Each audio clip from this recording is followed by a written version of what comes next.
Well, hello, guys. It's Aurelius Unhinged coming at you with more discussion on keyboards, pro audio gear, headphones. We're going to talk about it all. But let's talk about something else. Let's talk about a segment of keyboards that is very near and dear to my heart. Okay. Last episode, we talked about the OASYS.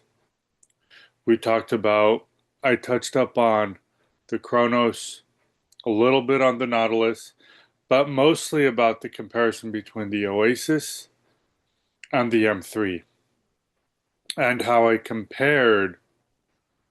the, how I made the comparison between the OASYS and the M3 and how it made zero sense, right?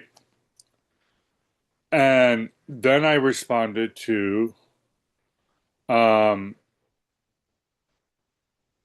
Majestic Studios, where I responded to Julius's video on the Montage M versus KRONOS and how that comparison literally makes zero sense, right? Because you have to understand something here. And I'm going to say it loud for those people in the back. 9 synth engines. 9. Not 2, not 3, not even 4. 9 synth engines. Okay, 3 of which are based on analog synthesizers. AL1 is virtual analog. That still counts, right? FM synthesis, right? Physical modeling in the form of SGX2, EP1, and STR1. STR1 is one of the best physical modeling synthesizers I've ever used or experienced, bar none, period, for guitars. I've never heard anything like it. There's even an electric piano model, that's based on the tines or the reeds, if you will, of an electric piano. If you want to call them reeds, you can, where it faithfully recreates and synthesizes those sounds in a way that's never been done before. STR1 is so far beyond pluck string, it's almost fucking ridiculous. You could get pad sounds and textures that simply cannot exist anywhere else. More than that, the sample libraries of KRONOS. How in the fuck are you going to be able to compare anything, anything whatsoever to a KRONOS when KRONOS has sample streaming in a way that's never been done before? So you could take those massive EXS libraries, load them onto a KRONOS, and stream them straight off the SSD.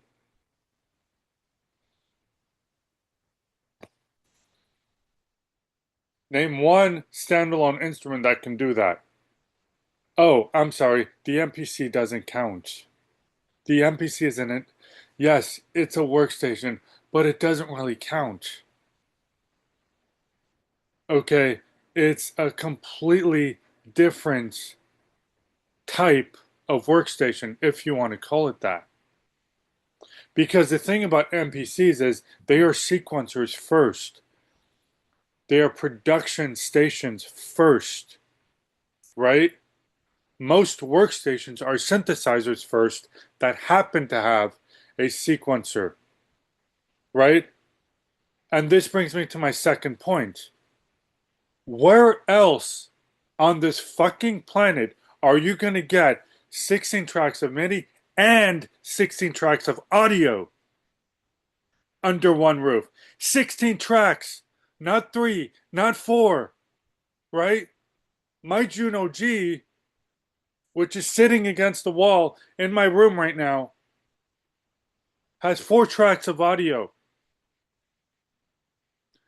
derived directly from the Phantom X sound set. That's 4 tracks. And it's not even a hard disk recorder. It records to RAM.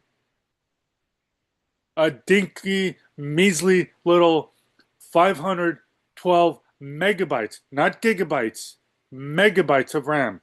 That's half a gigabyte. And you have 16 tracks of audio recording, hard disk recording on the Kronos that records directly to the SSD. Which means the bigger your SSD in your Kronos, the more flexibility you're going to have. One, for the EXS libraries you load in, and 2, for your recording capability. You guys understand that you can utilize Kronos in a way and you don't even realize it because you haven't dug deep enough into its feature set to understand this? But you can utilize the Kronos as a full-blown system to record audio, MIDI, and stream samples. This is your ultimate one-stop solution. Try doing that with the Montage, or anything else for that matter. Even the Phantom. See, the issue with the Phantom is this. I can't for the life of me figure out on a Phantom EX or a Phantom Zero, I can't for the fucking life of me figure out how to play a performance in the same way I can with the Montage or a Kronos. I'm starting to think it doesn't have that feature or capability. And if it does, I don't know how to fucking implement it. The previous generation Phantoms had that. My Phantom FA76 has it, the original Phantom, which is arguably the best sounding Phantom. Mine has it. I can't create my own patterns on it, but I've got a fantastic sequencer that kind of makes up for it.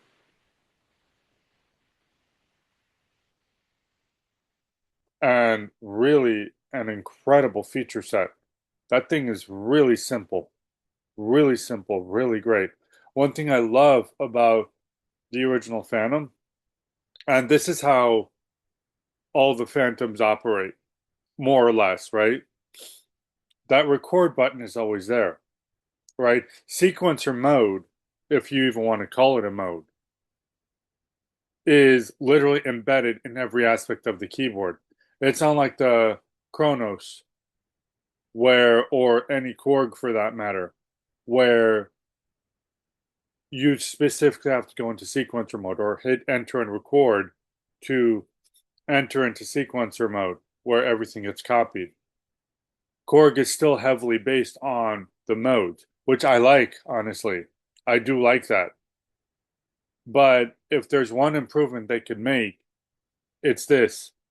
It's the fact that if they took the sequencer and they embedded it in more areas of the keyboard, in fact, even globalized it, the way they did with the Montage and Roland did with the Phantom, I think it would really be a game changer. This is where these keyboards have the advantage, right? Especially in sequencing, right? So this is critical. This is really kind of a big deal. The MPC has been doing this for years. But again, the MPCs don't really count because they're production stations first, right? They're sequencers first, right? The sampler, the sounds, all of that is secondary. These machines are literally made to be recorded on. first and foremost, right?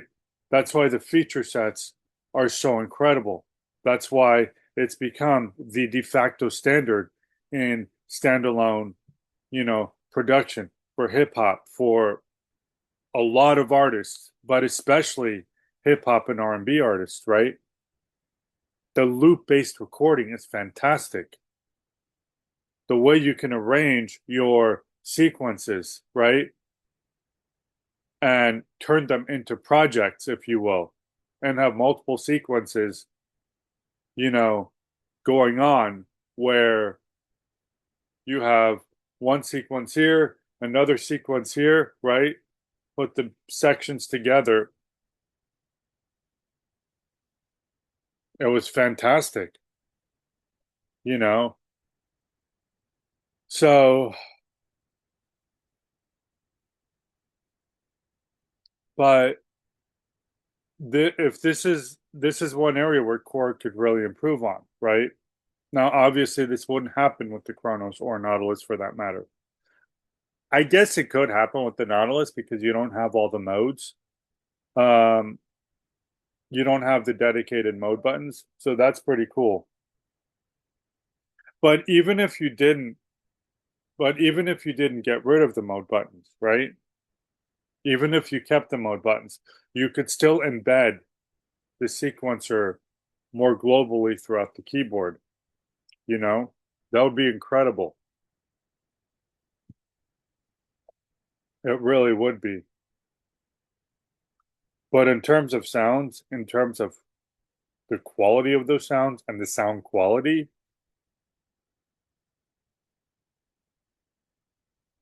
I don't know of anything that exists that's even remotely comparable to the Kronos or Nautilus of today, even the OASYS for that matter. You know, even the OASYS. The OASYS was the first to incorporate the 16-track audio recorder, but the OASYS has more flexibility because of the two mic preamps and the two additional TRS inputs. That's the crazy part.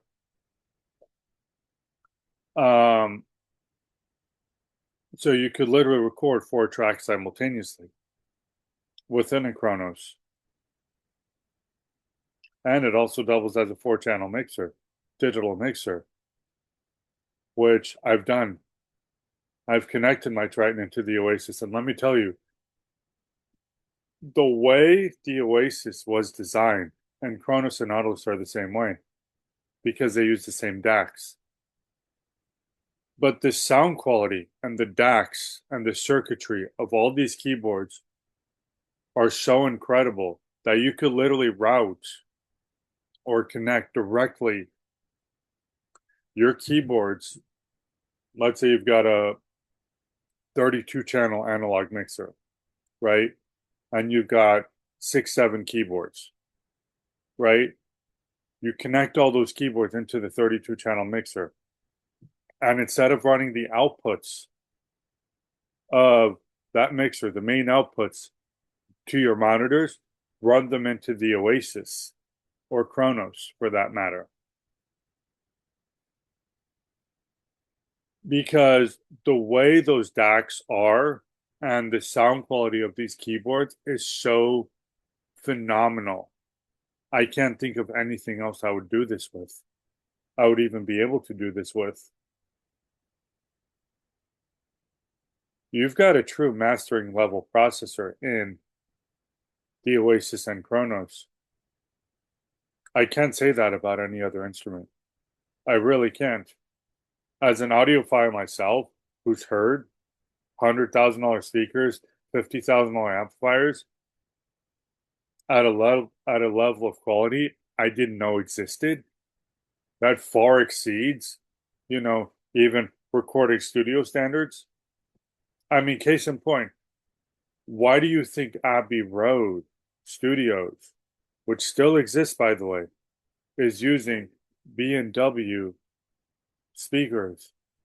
Never mind that the fact that B&W uses it for advertising has been for years.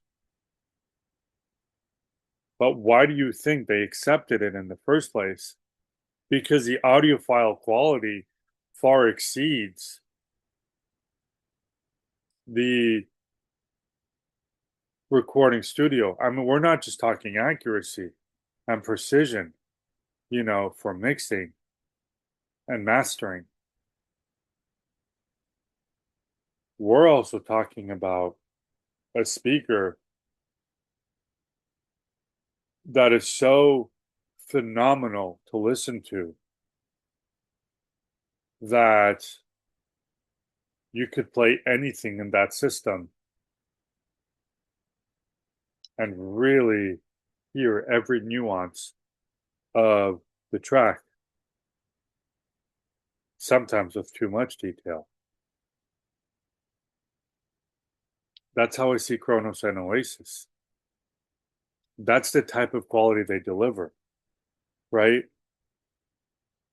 And that's why I'm saying, like, the way you can utilize these keyboards is beyond average, right? Now, Kronos and Nautilus, you can sort of treat them like average because, they're flagship workstations, right? They took the OASYS, which was $9,000 when it came out, and they turned it into, they put it in a cheaper chassis. It's easier to maintain. I think one of the reasons they went to the Kronos after the OASYS was one, reliability and parts availability. The OASYS was extremely expensive to produce. So they said, what if we took the same thing and we cheapened it a little bit, right? So instead of putting it in a Rolls-Royce chassis, they put it in a 5 Series chassis, and BMW car speed. As I said in previous episodes, I'm a BMW guy. I love my BMWs. So when I make reference to cars, you better believe I'm going to reference BMW. So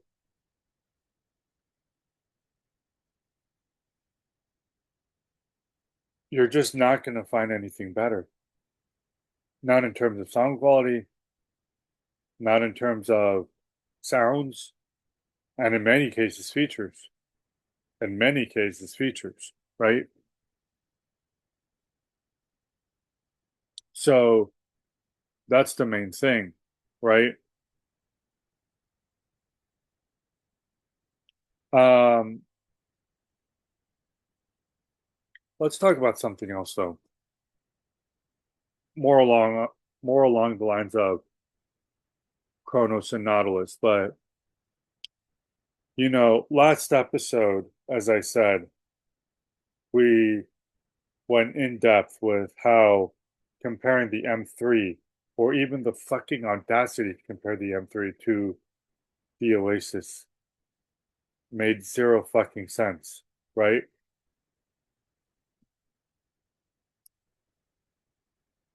Let's bring the OASYS, Kronos, and Nautilus together and let's look at the comparisons here because this is where things really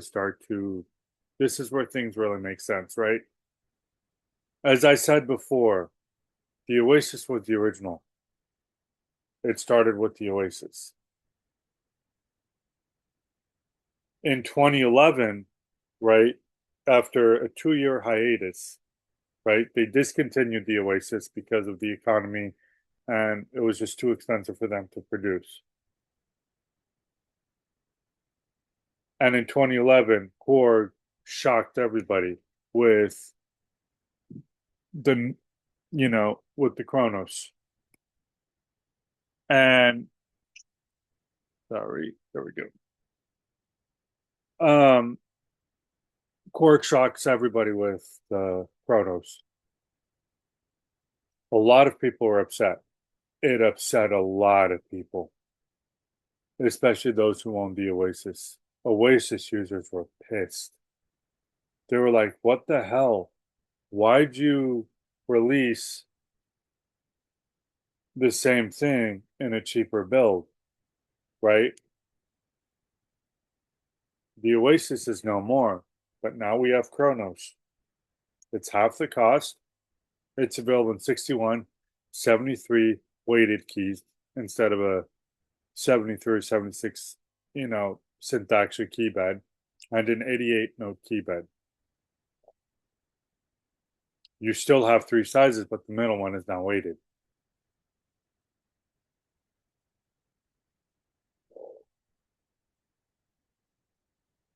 I'll never forget the reaction of OASYS users. I personally was excited.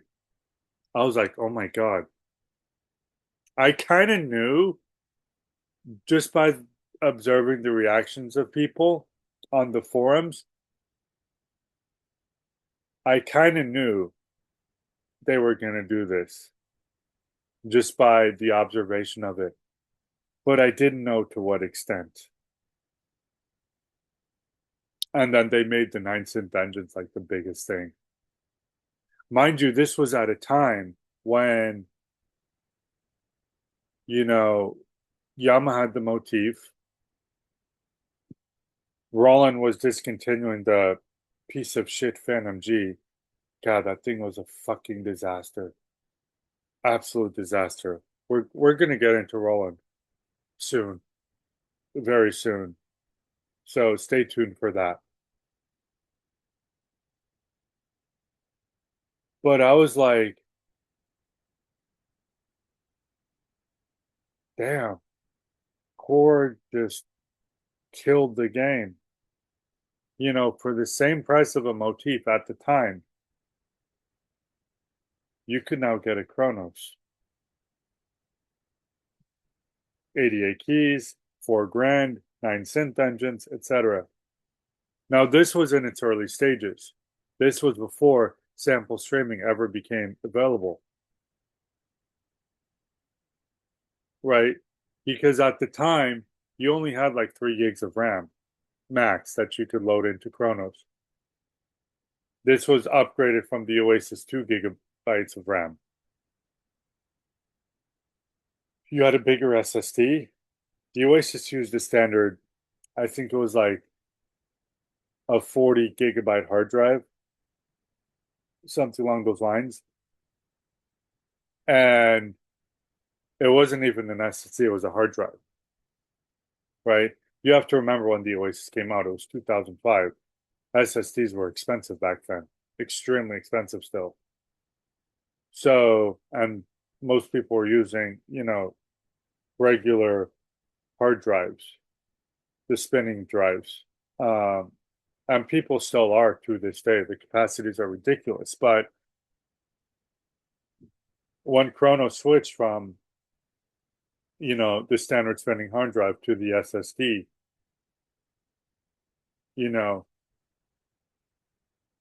that was really cool.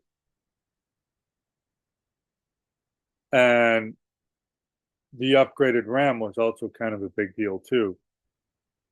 But the even bigger deal was the 2 new synth engines, the SGX1, it was 1 at the time, not 2, and EP1. Those were a really big deal. We had all new wave sequences. But one thing that was missing that I noticed in the original KRONOS versus the OASYS was it didn't have the same dynamics and it didn't have the same punch. Don't get me wrong, it sounded fucking fantastic. It really did. It was very, very, very close to the OASYS. But I noticed that there was a little bit of a drop and it sounded a little bit thinner. And the difference was obvious, but subtle at the same time. If that makes sense. I noticed this right away. I was like, interesting. Now, if you're comparing audio files, right, you record KRONOS, which I did. I recorded my friend, he bought the KRONOS when it first came out. back in 2011.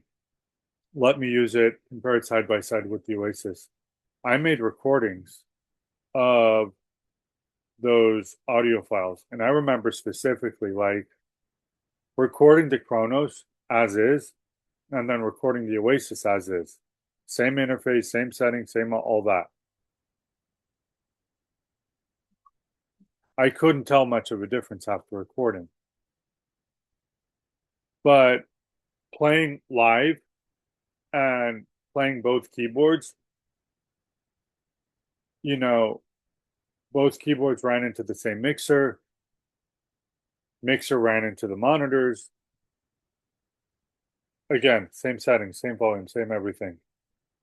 I took my OASYS PCG file, loaded it into the original Kronos. It's like it sounds great, but there's something missing, and I couldn't quite pinpoint what it is. The highs were a little bit more brittle. It wasn't as punchy. It's like we lost a little bit of the headroom and the overall dynamics, sonic dynamics. And I was like, that's really interesting. Okay. So when I told my friend this, my friend's like, damn, I need to get an OASYS. Believe me, he did. He found a used OASYS and he got one. Never looked back. He still has it to this day. And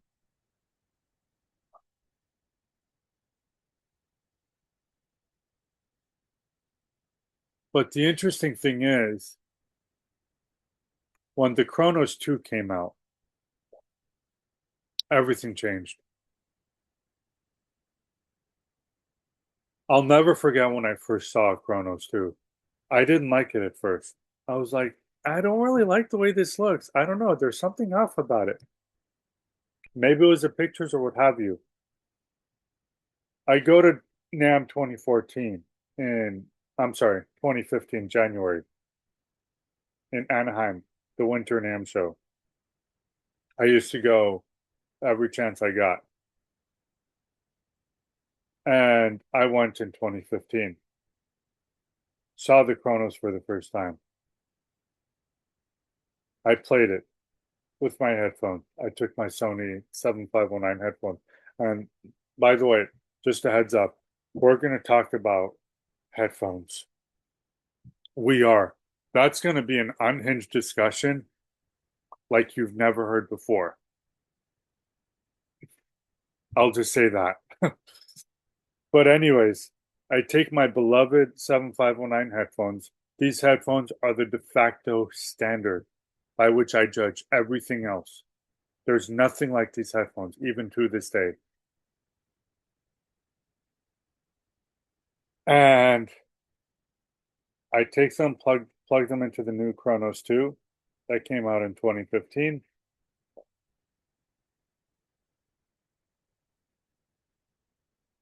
Everything that was missing in Kronos 1, the original Kronos, and Kronos X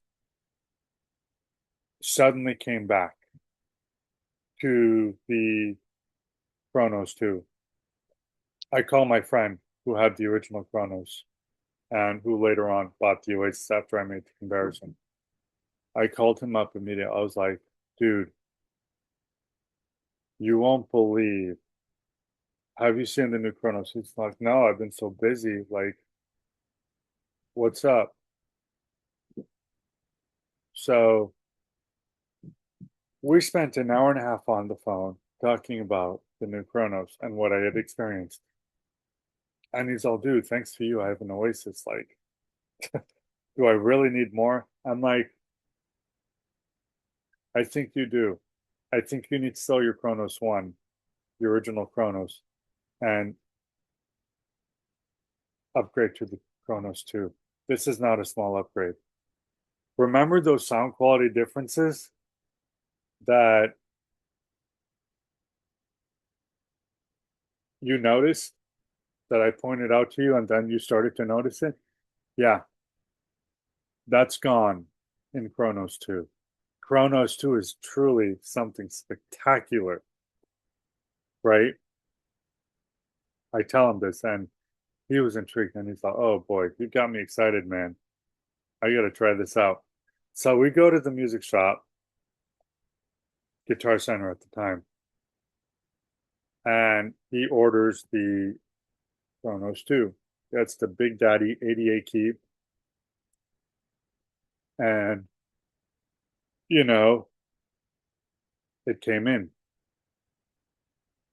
And we did side by side comparisons between Kronos 1 and Kronos 2. I knew he was floored by the difference. He was like, I can't believe how much better Kronos 2 sounds. I'm like, I know. I know. And then he noticed gold plated connectors on the back. Those are not just for show. They're really not. A lot of you may think, oh yeah, Korg just did that because it looks better. No. Gold and copper are some of the best conductors in electronics you could ever have, right? Right next to solid silver. The reason they use gold and copper instead of silver is because real silver is way more expensive than gold, right? As a conductor, as an electronic conductor, silver is way more expensive. And we're talking solid silver. We're not talking, you know, silver plated or cheap, tin material or whatever. Real silver, solid silver conductors. Gold and copper are the next best thing and are just as good as solid silver at a fraction of the cost. So when you see gold plated connectors on the Kronos, especially on the outer rim, that is not for show. They upgraded the circuitry in Kronos 2 versus Kronos 1, which is why it sounds so much better than it does. It is not it has nothing to do with the software. It has nothing to do with the DACs. The DACs are the exact same fucking thing as what's in the OASYS. But those upgraded connectors and circuitry made all the fucking difference in the world. They use better quality quarter-inch jacks in Kronos 2.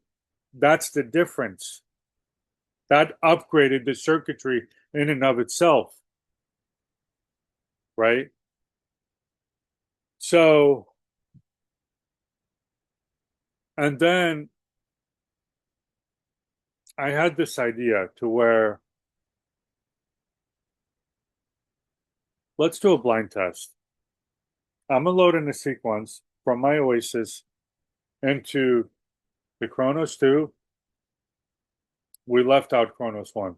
We already know what the results were with what the results were going to be with Kronos 1. Forget that. We took a very detailed, elaborate sequence that I made with my OASYS, which I still have, by the way. I loaded it onto the OASYS, and then I loaded it onto the Kronos 2. I put my back towards both keyboards, put my 7519 headphones on, and he didn't tell me which keyboard it was. I did a blindfold test. I was like, he's all, guess which one it is. I start listening. And I hear certain details like, I'm like, this sounds really, really good, right? Of course, I'm thinking it's the OASYS, right? I'm still blown away by its sound quality. I really am. Even damn near fucking 19 years later, I'm still blown away by its sound quality. So, but he stops the tracks and he's all, okay, which keyboard is this? Mind you, my back is towards the keyboard. I can't see what he's doing.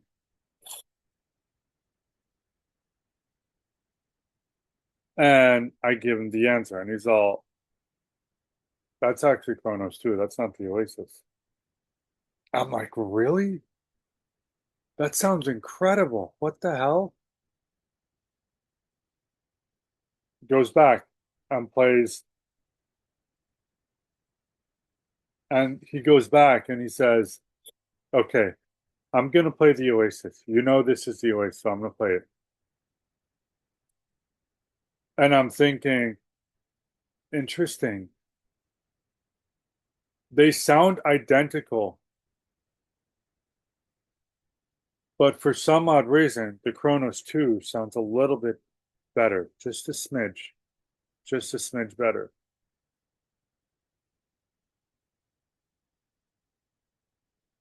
I don't know what to think of this.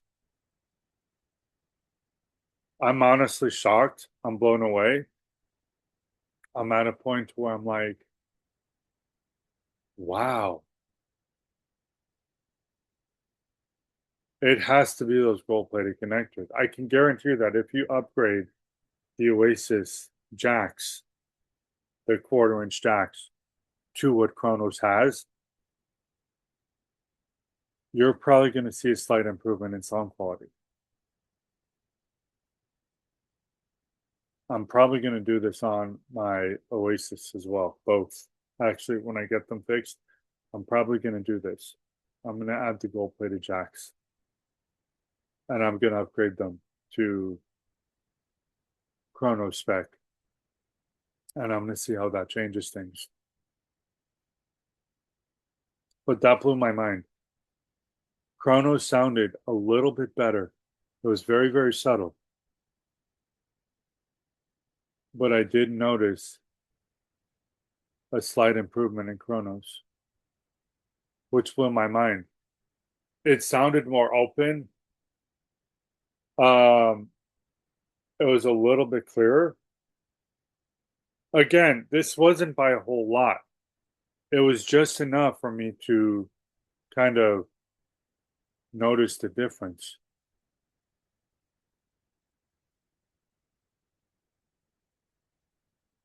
So, and I was like, wow, okay. So not only is Kronos 2 kind of better than the Oasis just in terms of sound quality and features, but it was cheaper too.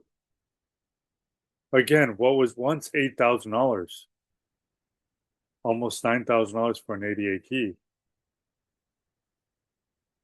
is now $4,000. Still to this day, Montage M by comparison is 4,500. The Phantom is $5,000. Like,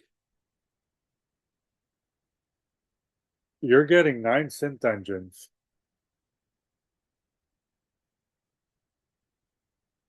and a level of sound quality that far exceeds both of these keyboards put together for less money. Sounds like a no-brainer to me, honestly. You know, so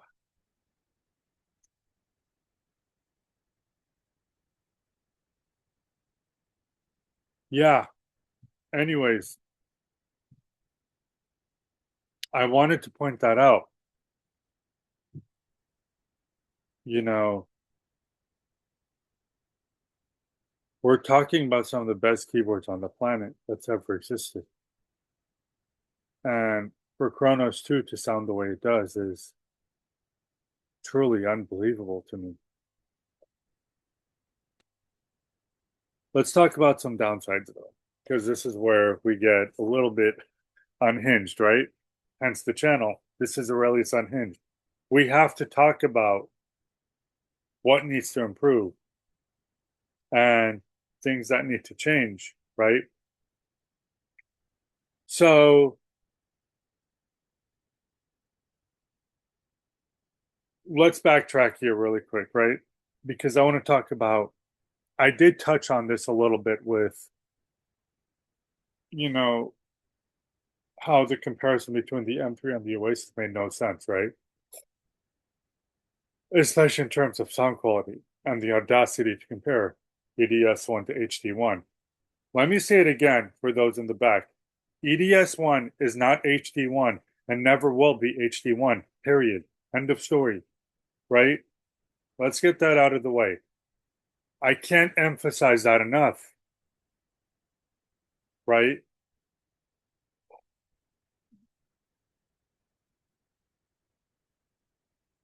But aside from how the M3 got updates that the OASYS should have gotten, let's talk about something that when I realized this made me so fucking livid, it's not even funny. Okay, let's talk about something that was introduced in 1997. Okay, in 1997, this was before a lot of you guys your time, right? I'm 40 I'm 42 years old almost, right? Next year I'm going to be 42.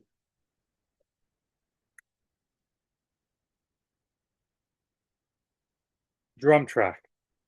What is drum track and where does it come from? Okay, so let's backtrack to 1997. In 1995, Korg releases the Trinity series keyboards, right? Groundbreaking, workstation.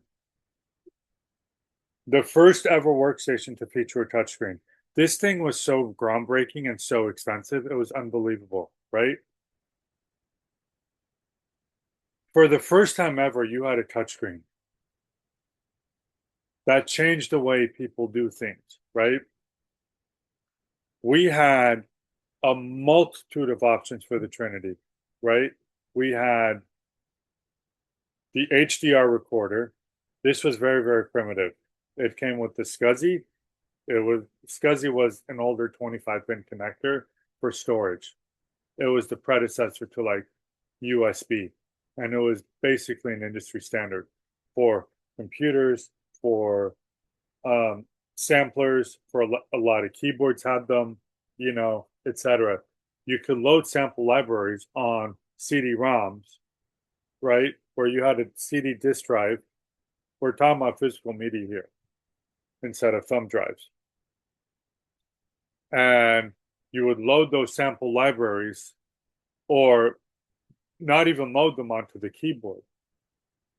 The disk drive would basically act as a reader where communication would happen between the keyboard and the CD-ROM drive, and it would literally read the samples off the disk. The only time you would save the samples would be if you wanted to like modify or load in a sample onto the keyboard, edit it, and then save it as its own thing onto the keyboard's built-in hard drive, if you will. This was for sampling. The Trinity took it a step further. Trinity did not have sampling, but what it did have was hard disk, a 4-track hard disk audio recorder, right?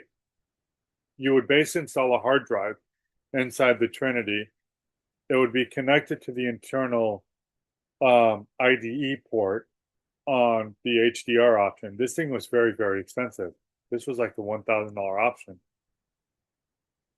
Mind you, this is 1995 money. That's the equivalent of like $2,000 today. This was a $2,000 option. The Trinity was already $5,000 for the 88 key, which is the equivalent of almost $10,000 today. So we're talking $12,000 for a keyboard that has, in the very early days, a hard disk recorder. and a SCSI port for importing samples and storage. So that was crazy, right? Then you had the sequencer of the Trinity, which was very, very primitive back in the day. Very primitive. Why am I bringing all this up? Because this is where it all started, right? So let's fast forward to 2 years. Trinity is still the flagship, the big mighty flagship. Korg comes out with the successor to the X2 and the X3 series mid-level workstations. These were 61 and 76 note keyboards, right? They had a rack module called the X3R, right? They were really nice budget level workstations. They updated those with Korg's newer synth engine. So where you had what was called the AI, not to be confused with artificial intelligence, but I think Korg called it articulated intelligence or something like that. Synthesis. But you had the original form of AI, which was in the M1. It was in the T series, right? The O1W, which was the predecessor to Trinity, used AI2 synthesis, an updated, more elaborate version of the original form. Trinity used a completely different system, right? It was called Access. Okay. So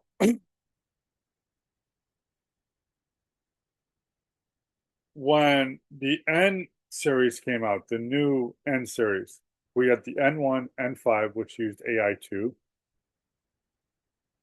Later on came out the N5EX, and these were performance keyboards. These did not have sequencers.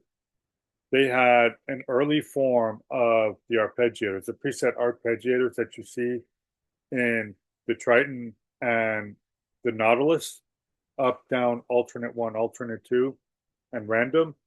Yeah, those started with the N series. Bit of a history lesson here.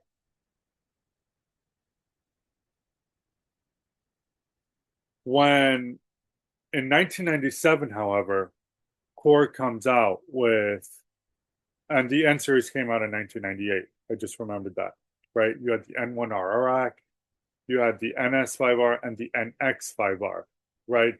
These were rack versions of the N5 and the N5EX, respectively.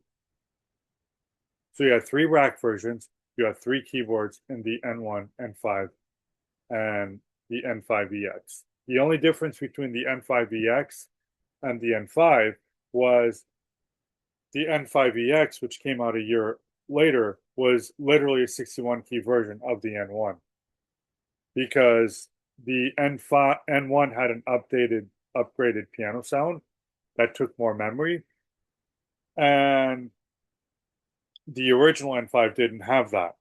So a year later, they came out the N5EX and then the NX5R, which was the rack version of the N5EX. Okay. And then the N1R was the rack version of the N1, except it was a 1 unit rack versus a half rack in the NX and the NS5R. So that was 1998. In 1997, remember when I mentioned the X2 and the X3 and the X3R workstations? They took the same workstations and they updated to AI2, right? You now had the same sound set as the O1W, whereas the X series had the same sound set as the Trinity. I'm sorry, not the Trinity, the M1 and the T series, right? So M1 T series era was X2, X3, N264 and the N364 was O1W. These were basically cheaper O1Ws and at a mid-level price point without a lot of the features.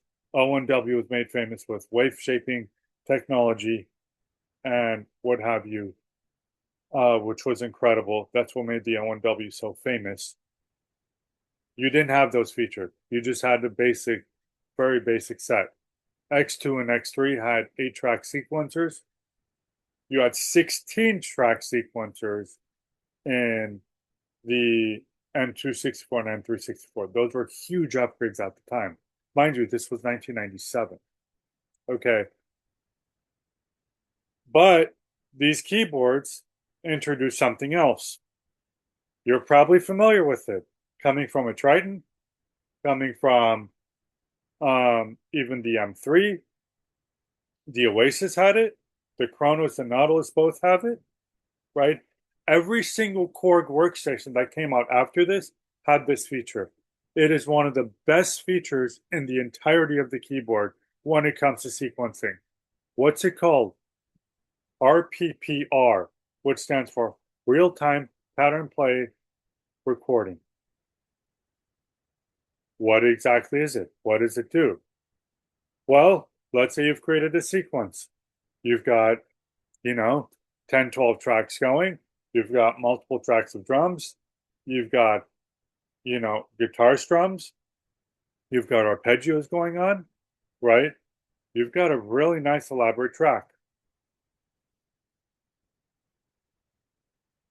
Go to RPPR. This is really, really cool. When you go in, you can select a song. Let's say you have multiple songs, right? Multiple sequences. Pick the sequence you want. Doesn't matter what sequence you were originally at when you were at the main sequencer page, the track page. Never mind that. When you hit menu and then RPPR, which I think is P6, if I remember correctly, I'm pretty sure it's P6. Okay. This P5 is track edit, so P6 is RPPR. I do remember that.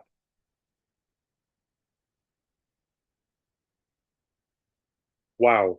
Let's put it this way. You can take a track, right? And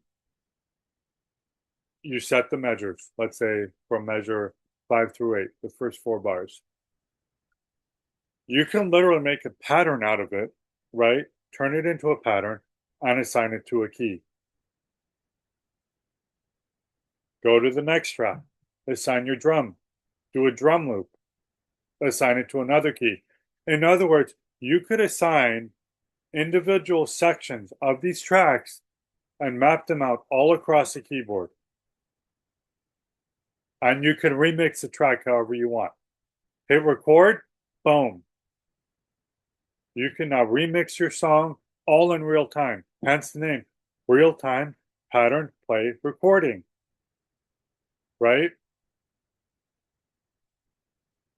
Here's another cool feature. The drum patterns. You don't have to use the drums from your sequence. You now have preset drum patterns. You pick your drum sound, right? You pick your drum kit, I should say, not drum sound, but you pick your drum kit and you have access to hundreds of drum patterns. When I first discovered this on my Triton, I was like, holy shit, this is awesome, right? I discovered this drum beat and there was like this wind sound that I discovered in the Tricky kit of the Triton, which I replicate in every other keyboard now that I get, from Korg. I have the i30, I have the Triton, I have the 2 OASYS keyboards, and I have the 2 Trinities. I have 2 Trinity Pro X's, the Big Daddy 88s. So I discovered drum patterns. And then on top of that, you have sequencer templates that are preset, or you could create your own. This is really cool too. This is actually incredible, right? You have different templates. They have their own effects assignments.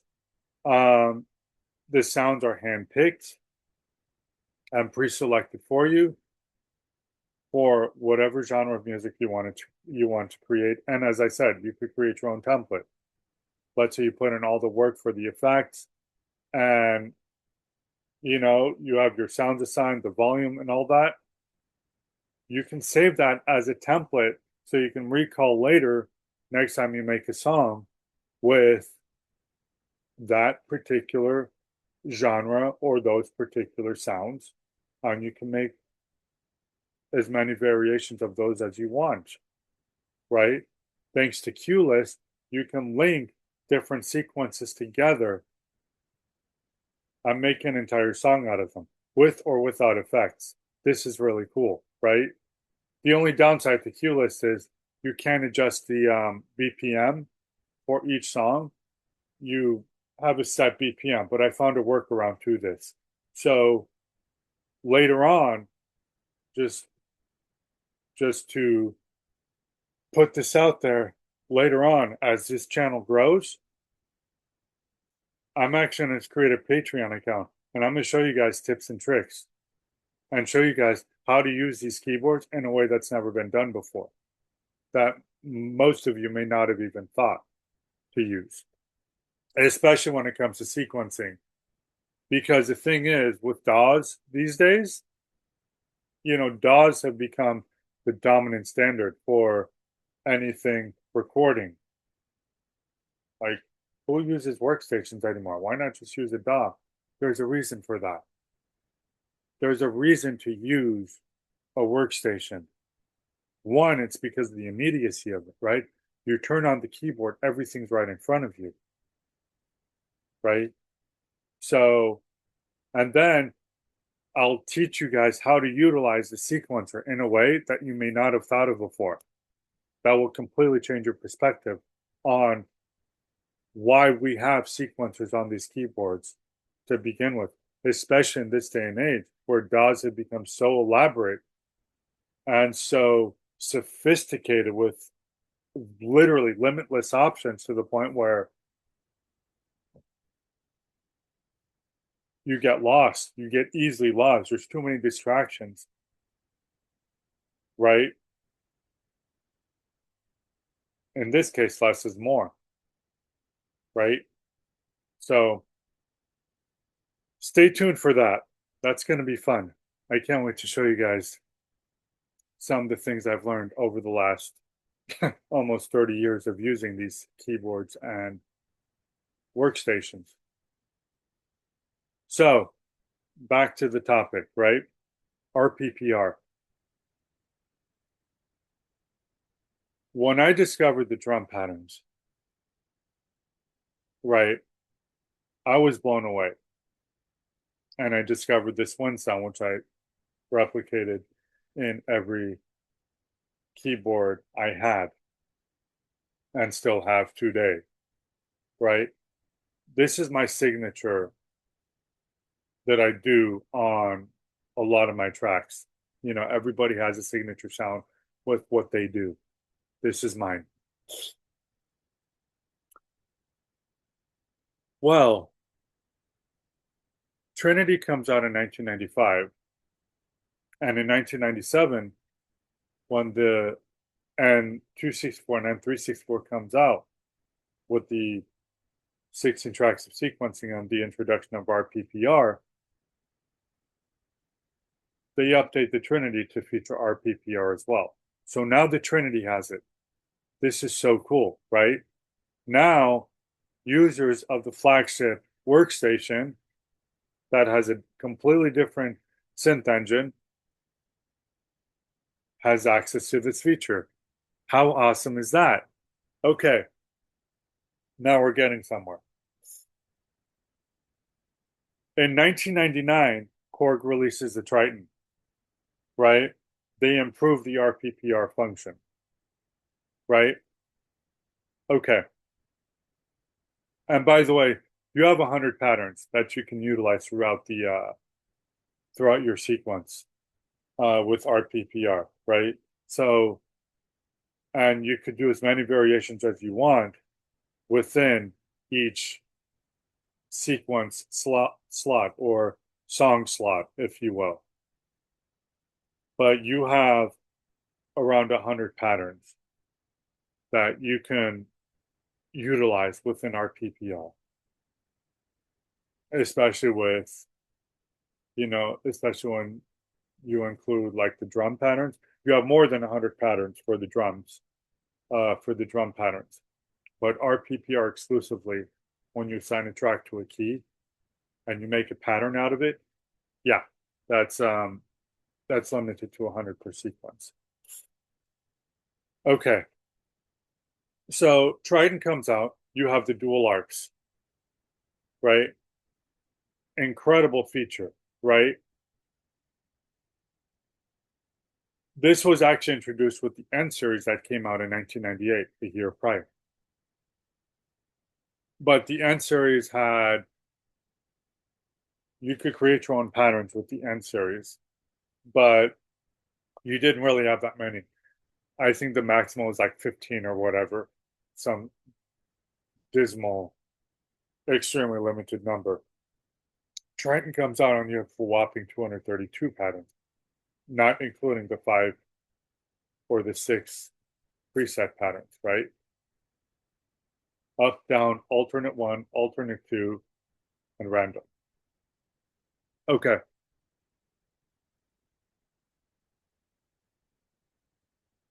Here's where things get really interesting, right? Because when you look at the Triton and you look at the dual arps, you're thinking, okay, I could assign a drum pattern to one arp, and the second arp, I could assign a riff or a comping or whatever, right? Or a bass line. You literally had to choose at the time. As the years went on, from 1999 to, 2005, or shall I say 2006, those 7 years of the Triton, let's put it this way. Within those 7 years, Korg compensated for the limitation of the dual arps. So they combined bass and riffs together to create incredible arpeggio patterns. This was especially perfect for trance and chill out stuff, right?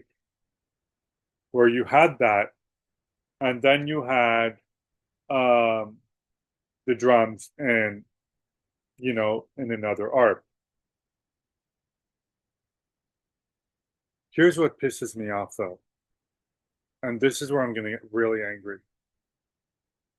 RPPRs existed, since 1997 with the N series.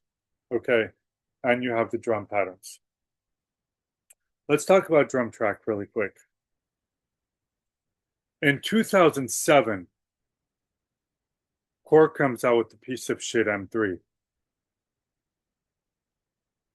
You know how I feel about the if you've seen my previous video, you know how I feel about the M3. The audacity to compare it to the OASYS and the updates that the M3 got that left us OASYS users in the dust. I'm still pissed about that, by the way. I still am. I know this was 20 fucking years ago, but I'm still pissed about it. I really am. This was the most important update that would have set the OASYS to another level. And Korg completely fucking dropped the ball. I don't give a fuck if it was another division, because according to Korg, another division made the M3, which was Korg Japan. I don't give a fuck. Okay, why didn't you collaborate with Korg USA to bring the much needed updates to the OASYS? Okay, that's what pissed everybody off. This is why people were so pissed. And the fact that Korg was so fucking dead silent about it and not even willing to communicate with us about it,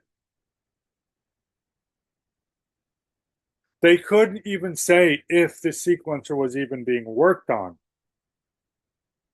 I'll never forget flat out asking that question in the forums. Is the sequencer being worked on?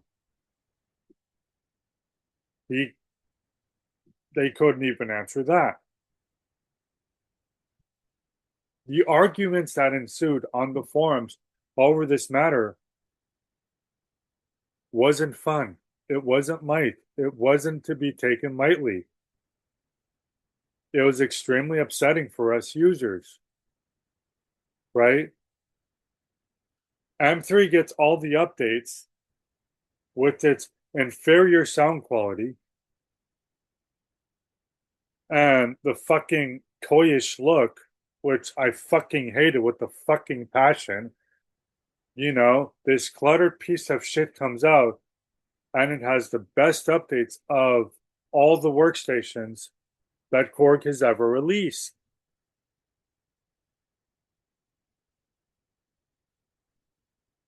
Remember when I mentioned RPPR?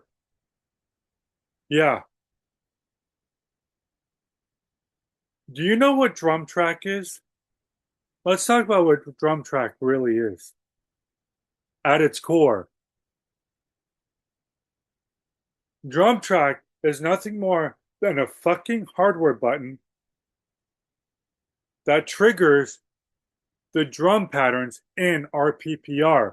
All those drum patterns you see when you engage drum track on your M3, M50, Chrome, KRONOS, Nautilus, all of them, the Cross, the Korg Cross, their budget workstation, of which they only made 2 variations of. Cross 1 was way better, by the way. Way fucking better. Cross 2 just kind of made it more performancy, if you will. It was a lot easier to remix things, but it didn't sound as good either. It really didn't. The Cross 1 was way better. So much better. I'd love to have a Cross 1, to be honest. I would. It's an awesome budget workstation with, you know, step sequencing and all that. That's really cool. But yeah, even the Cross had drum track. When did RPPR come out? In 1997. In 2007, 10 fucking years later, all they did was take a button, globalize the drum patterns, right? Gave you the flexibility of effects, right? So get this. If you go to drum track, and I think it's under control in any workstation you have, right? Hit menu, hit control, right? Which I think is the key zones. I think it's P4 with the key zones, if I remember correctly. Okay. So you've got, oh no, actually it's on the front page. It's on the front page. That's right. I remember now. It's actually on the front page. The main page. You can access drum track right from there too. Okay. All those patterns you see come directly from RPPR. All those drum patterns. You can select your drum kit, select your effects, you know, route the drums directly from the drum track page. Each drum sound, the kick, the snare, the hi-hats, the percussion, whatever, right? And KRONOS and Nautilus, you have an insane 12 inserts, right? When you engage drum track, you can assign each drum section based on how the drums were mapped in global mode to the effects. Or you could keep everything to LR. Doesn't matter. But you have that flexibility. You could do the effect sends, the master effect sends, the total effect sends, all that good stuff. Okay.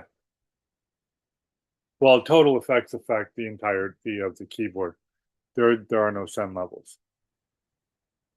But you have master effect sends and, you know, from the insert or from the left and right outputs when they're assigned. Okay, no big deal. Here's what is a big deal. If drum track was nothing more than a fucking button, and they globalized the drum patterns directly off RPPR, and it was just an add-on with the effects to the drums. You can select your drum kit, you can select your patterns, you can choose how you want the drums routed to the effects, whether to an insert or to a master or to the left-right outputs. Why did it take them 10 fucking years to implement this? You had 10 years to implement this. And worse yet, M3 was the first to get it. Why didn't they port it to the OASYS? That makes zero fucking sense to me. Why wait until the M3? And don't give me the fucking excuse, that they didn't think of it at the time. I know they did.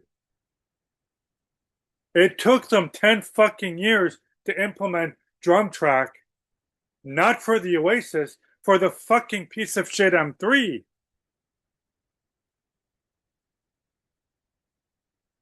Suddenly, those dual ARPs,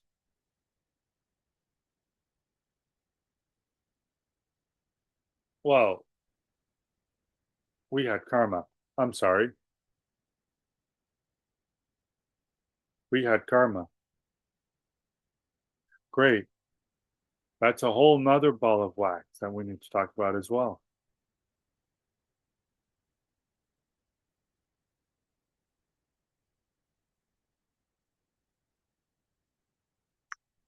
Yeah. So 10 years to implement drum track. Great. My biggest problem with all of this actually has to do with KARMA as well. KARMA is the most convoluted, cumbersome, ridiculous system I've ever encountered in my life.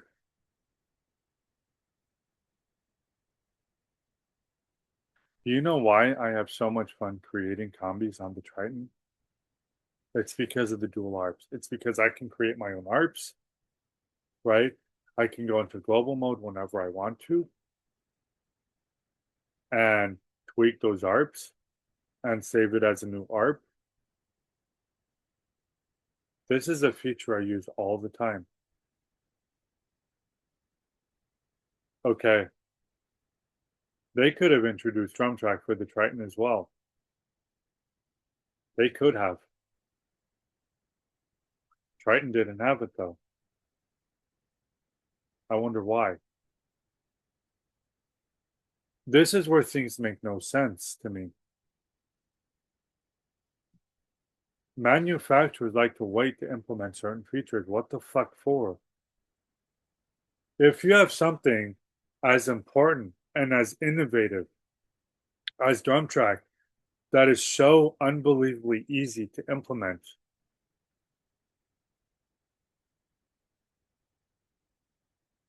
and you just needed a button for it, why didn't you implement that in the first fucking place? ARP on, drum track on, right?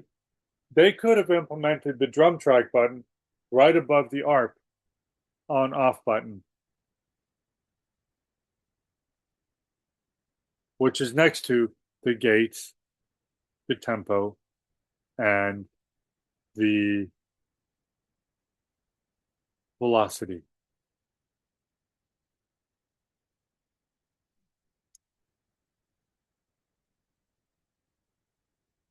This is what angers me. Okay, this is really what angers me. Had drum track been introduced with the OASYS, I don't think I would have had as hard a time creating combis with it. Because here's the beautiful thing about drum track, right? A lot of my combis on the Triton are just straight up piano, EPs, pads, and drums. That's all it is. A good 40–50% of them are like that. I don't need the second ARP for bass lines or whatever, especially if I'm playing like a, you know, a new age piano track that I created. And especially if I'm playing it live, I don't need the second ARP for that. Had they implemented drum track in the Triton, that would have freed up a lot of combis. Because then what I could have done was create dual programs, right? And electric piano here, a pad in the second oscillator, right? I could have created my own pads, what have you, assigned drum track to it and called it a fucking day and routed it to the effects.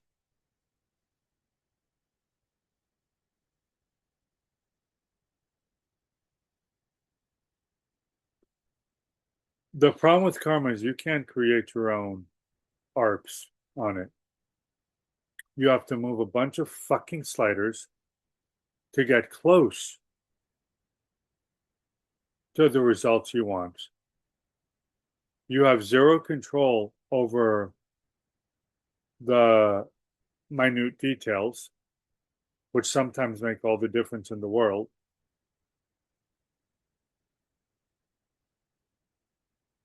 Because that is in control of the GE itself, which you can't modify.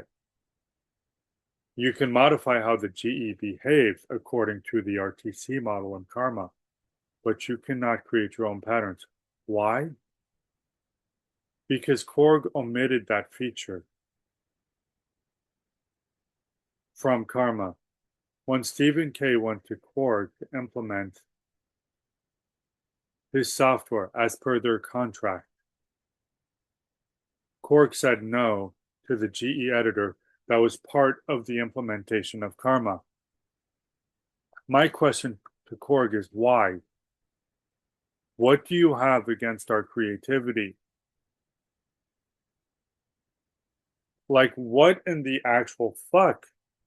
Why would you limit our creativity, especially for an $8,000 keyboard, which, by the way, is close to $16,000 today? How are you going to spend damn near fucking $16,000 for a keyboard and not have the ability to create your own ARPs?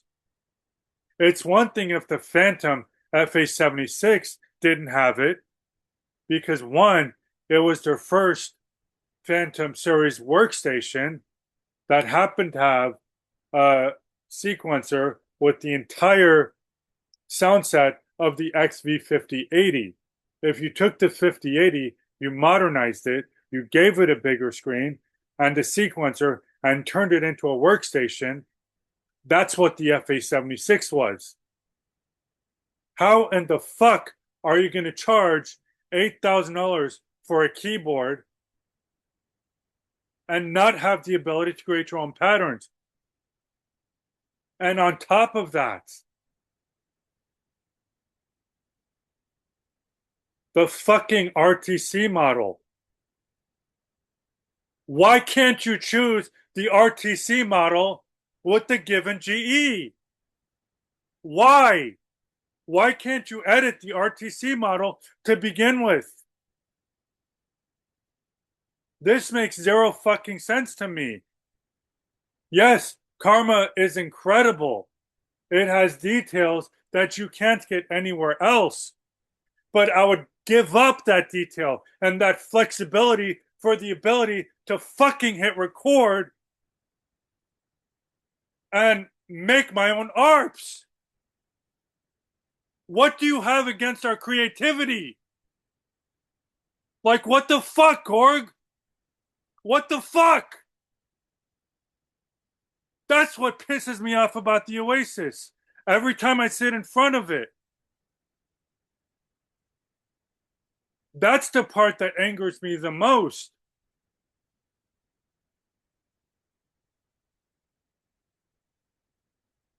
When I first wanted the OASYS, I was super excited about KARMA. I really was, because I saw the RTC model. I saw like how incredible KARMA was. And then I started to use it for myself. I'm like, this is nothing like what I thought it was going to be. Nothing whatsoever. When I'm sequencing on the OASYS and I'm trying to get inspiration from the drum patterns in KARMA, I have to pick the closest thing to the default pattern when I select it.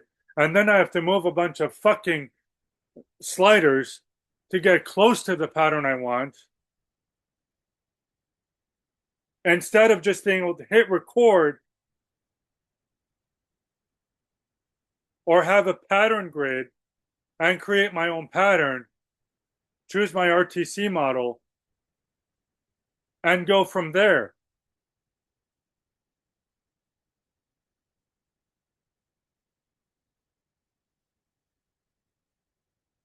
What the fuck?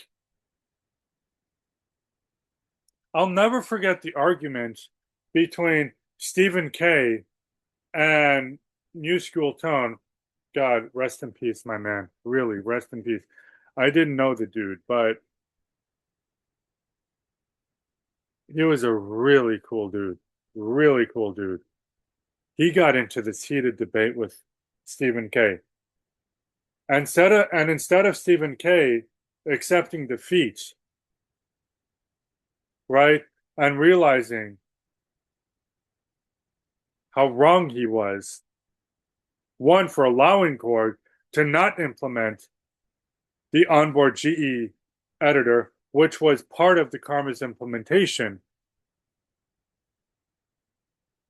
See, Korg, he says, Korg, don't blame me, blame Korg for it. It was their decision. Yes, but it was your decision to also license it to Korg.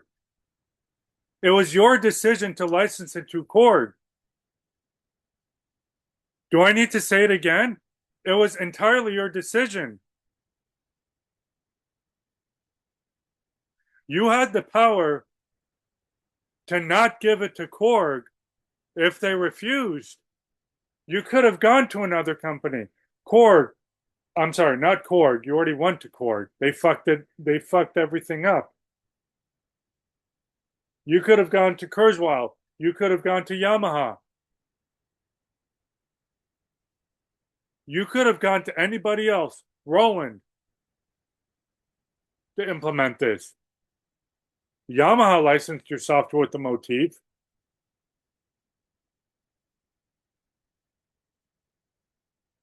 Where's the onboard GE editor? I don't want to have to use my fucking computer just to edit GEs and create my own GEs. Do you know how difficult that software is to use? If I was going to do that, I may as well forget the workstation route and get a fucking DAW. I don't want that. Not everybody wants to use a fucking computer to make music. I'm sorry, not everybody does. I don't. The DAW is what ties everything together for me. It's not the main recording platform I use, nor will it ever be. It's too complex. Workstations exist because you turn on the keyboard, everything is immediately accessible. That's why they exist still. That's why people won't let them fucking die when they almost died when the iPad came out. Remember the first iPad with the 30-pin dock connector? So many companies made different, devices. That's where MFI made for, that's where the MFI, Apple certification came in. Made for iOS. That's what it stood for.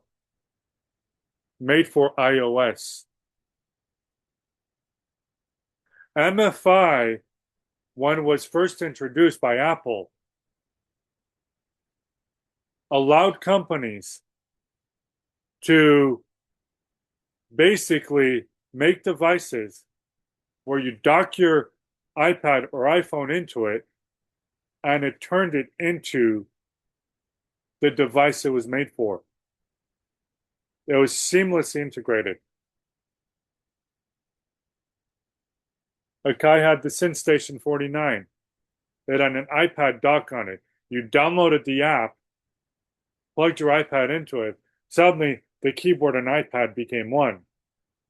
It became a very powerful workstation. When people saw this, people were like, oh shit. Why should I spend $3,000-4,000 on a workstation when I could spend a couple $100 on a device? Usually they were like less than $500. I think the SynStation 49 was like $400. You pay $600-700 for an iPad, right? Less than $1,500. You get the app, you purchase the add-ons for the app. Less than $1,500. You got yourself a full-blown workstation. Workstations almost died because of this.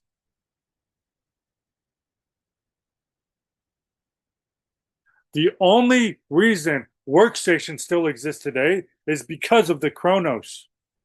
When the KRONOS came out in 2011, that blew the whole fucking world by storm. People were like, holy shit, there's 9 synth engines in this thing. We got sample streaming later on. Like, whoa. And for 15 fucking years, nobody has been able to touch it.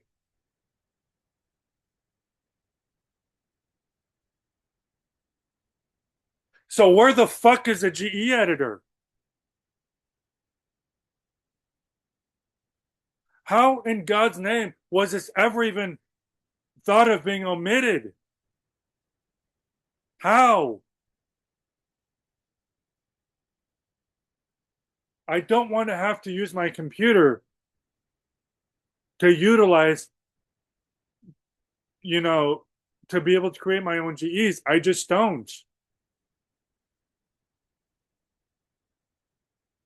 I know this was 20 years ago, but Jesus Christ, if we don't talk about it now,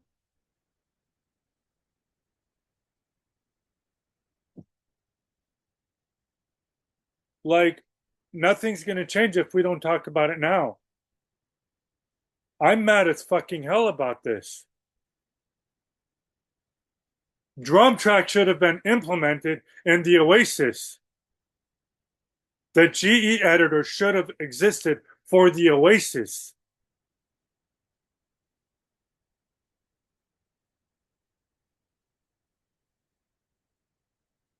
And they waited until the fucking M3 to implement drum track. If you ask me, the M3 shouldn't have had KARMA. It really shouldn't have. It's too fucking cluttered.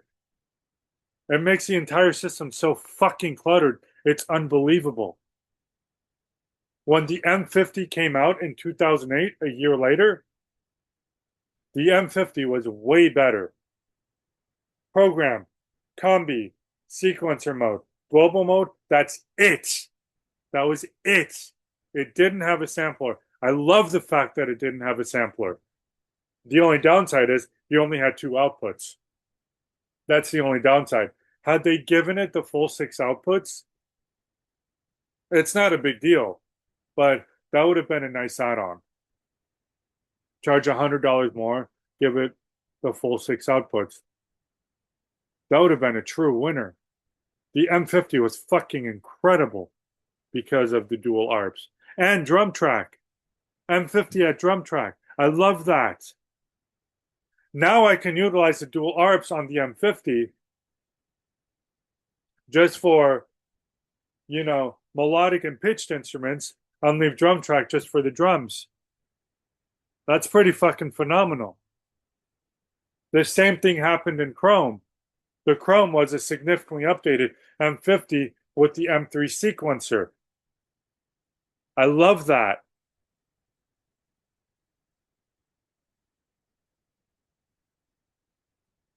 This is why the Nautilus is such a big deal to me. Because the Nautilus has three distinct advantages over the Kronos. Fuck the control surface.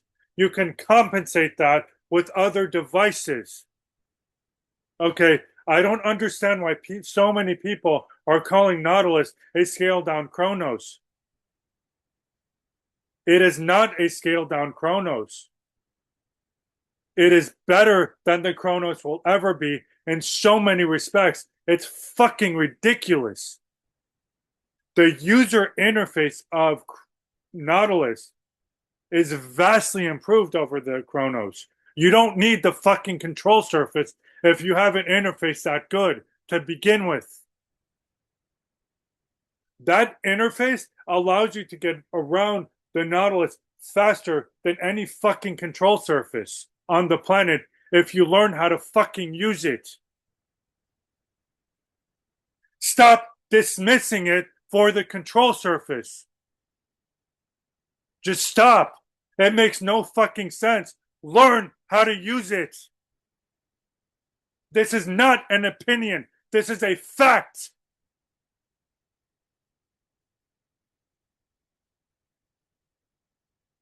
Nautilus is a dream come true because of three distinct reasons. One, the user interface. You can access anything from the screen. Also, the screen is in dark mode. They have vastly improved the interface. Vastly improved it. You've got track meters. You can slide your finger up and down much more efficiently than a Kronos. To adjust parameters, side to side, what have you, right? You can even move your finger around with the vector joystick. There's a virtual vector joystick on the Nautilus in the controller section of the keyboard. That's cool, right? That's the first thing. You can access any mode you want to right from the screen. You don't need the dedicated mode buttons. And here's the best part. Because they did away with the program buttons, the bank buttons, guess what? You now have 40 banks of programs, including the GM, the 256 GM programs. 40 banks. That's double what Kronos gives you. I didn't even save the best part. Dual ARPs. User ARPs. So you take the Kronos 9 synth engines. You give it basically the same user interface that the Chrome had, where everything is accessible from the screen with a phenomenal workflow. You update it.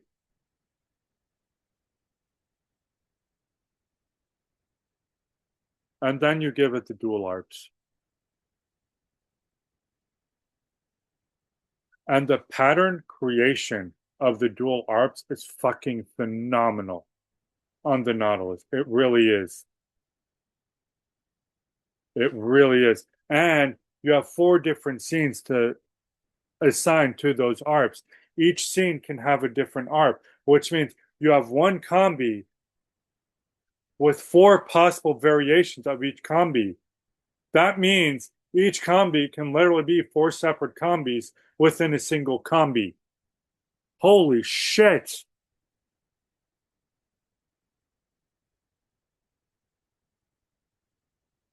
I don't think you guys realize what a big deal this is.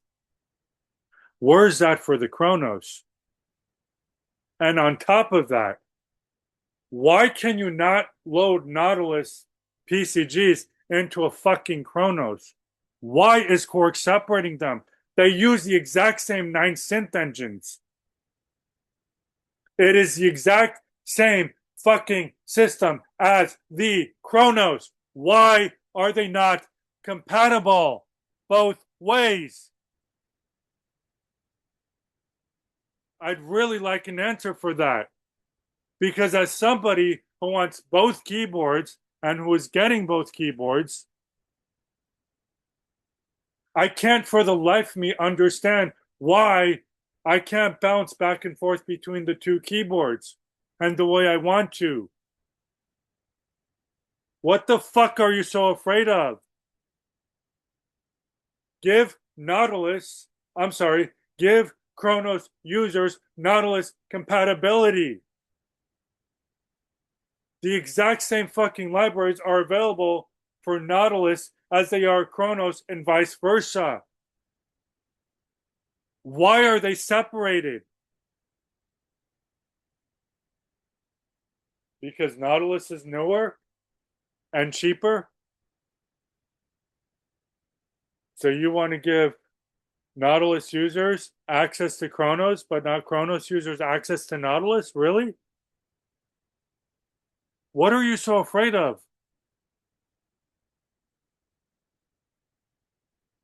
What the fuck are you so afraid of?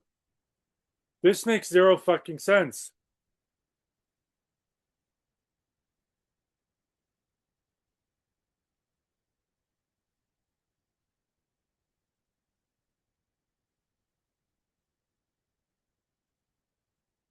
There's so much wrong here. It's unbelievable. There really is.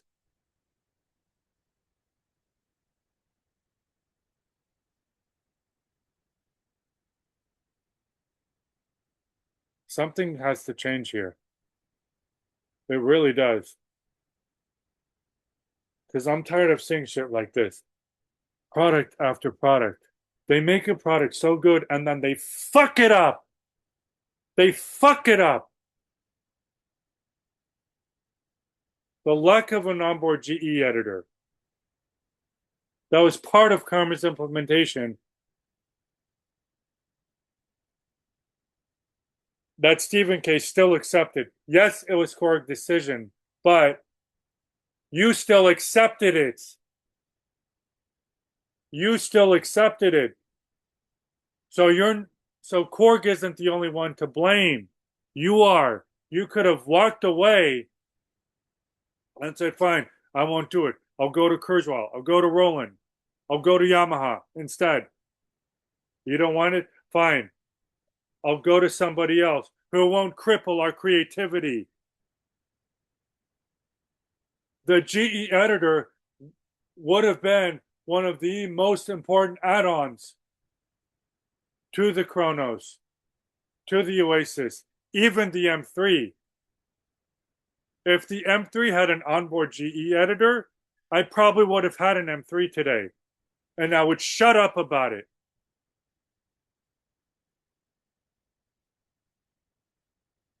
And I would have had the OASYS too. And the two put together would have been an incredible combination. I would shut the fuck up about the M3. I really would. But the M3 doesn't have it either. So there's that.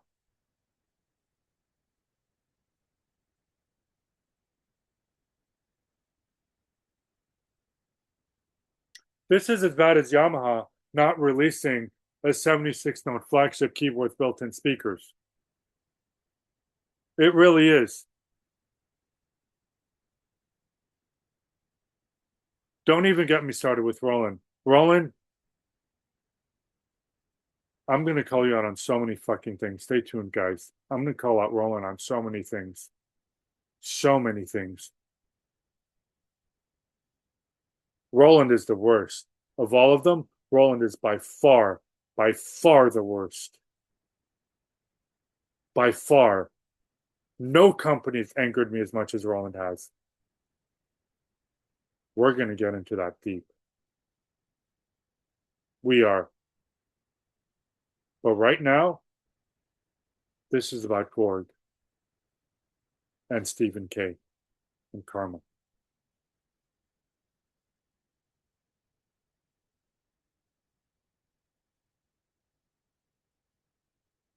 And Nautilus too. Because of people dismissing Nautilus because it doesn't have a fucking control surface. Really? Why don't you look at what you're getting instead of what it doesn't have over the Kronos? Nautilus is one of the best things that's ever happened since the OASYS, by far. End of story, period. Those dual ARPs are an absolute dream come true. The 40 banks of programs. Oh, here's another thing. Why do we have 40 banks of programs, but still only 14 banks of combis? Where are the rest of the slots for the combis? If you're going to create that many program slots, update the combis too. Like, what the hell? Really? You're going to leave the combinations behind? Is this a synthesizer or is it a workstation? Like, holy shit.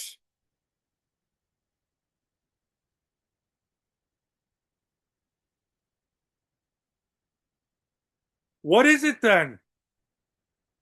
Like, seriously, what the fuck is it?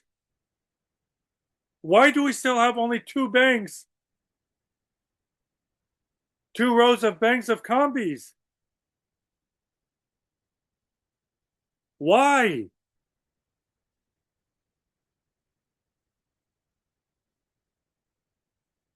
You did it with programs, do it with the combis too. Like, holy shit. You can't do one thing, super significant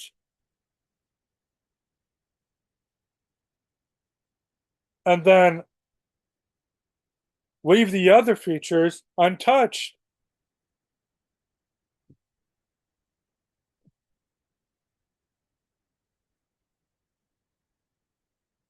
That's like remodeling the outdated kitchen in your house,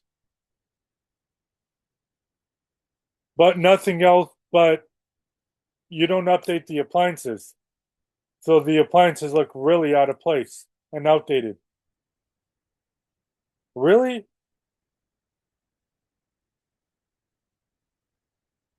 That's being cheap. I'm sorry. That's just being cheap. That's just being cheap and stingy. If you're gonna do something, do it fucking right. Like, seriously. This makes no sense. This is as bad as Yamaha, you know, only giving you access to 128 voices on the montage when you use your own samples instead of allocating the full 256 voices for AWM2. Really? Or is it AWMX? Whatever the fuck it is. It makes zero fucking sense. And on top of that, 128 elements per oscillator, and you can have two oscillators? How are you giving it only 128 voices?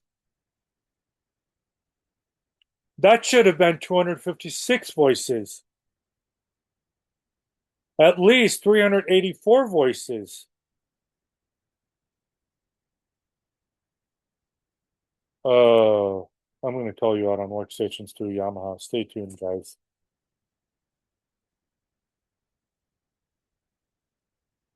No, fuck this.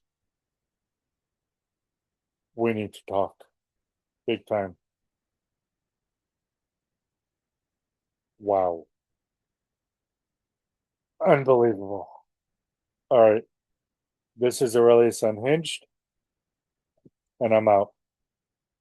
Don't settle.